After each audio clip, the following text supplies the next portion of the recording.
Hello, lovely people.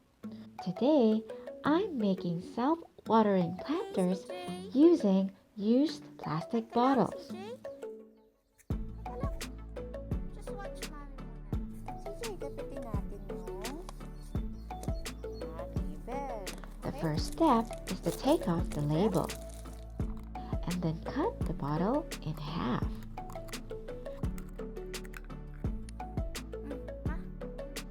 Refine the cut using scissors.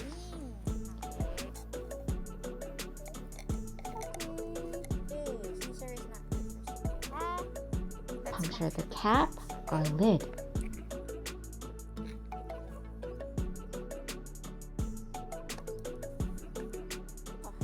Then insert half of a cloth wipe through the hole.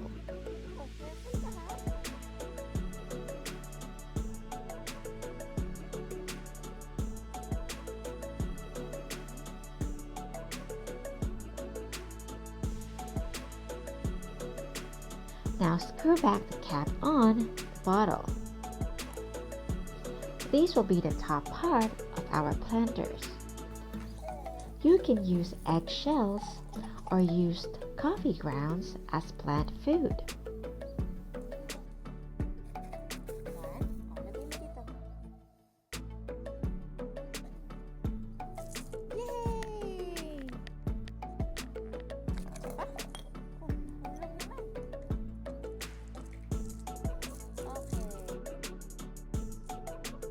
Lalagyan naman natin ito.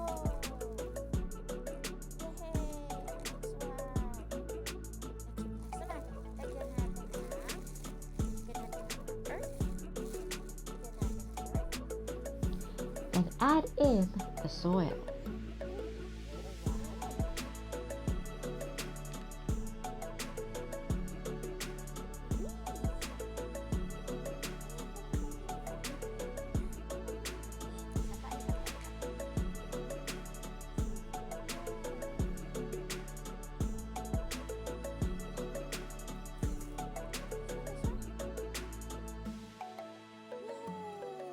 Now plant your seedlings. I'm using my bell pepper seedlings that I've grown on a wet paper towel.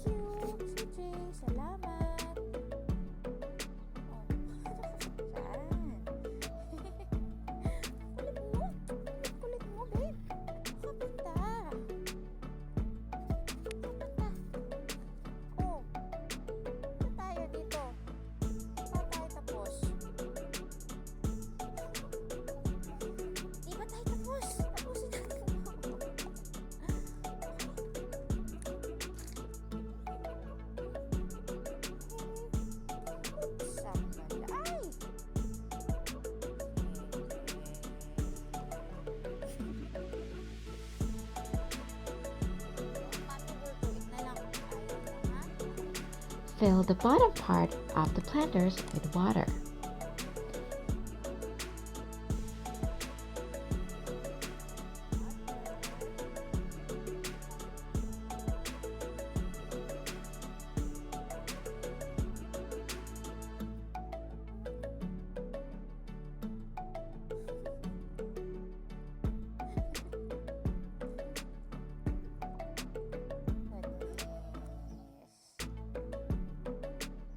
Ba? Daan? Oh, sige. Daan ba? Daan? Yan ba? My goodness. Daan ba? Ba? Nilulunod mo yung tanim ni Mami. Nilulunod mo, ha?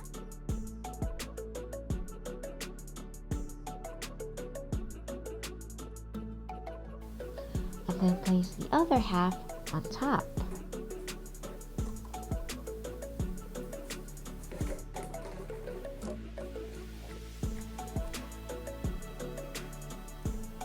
And we're done.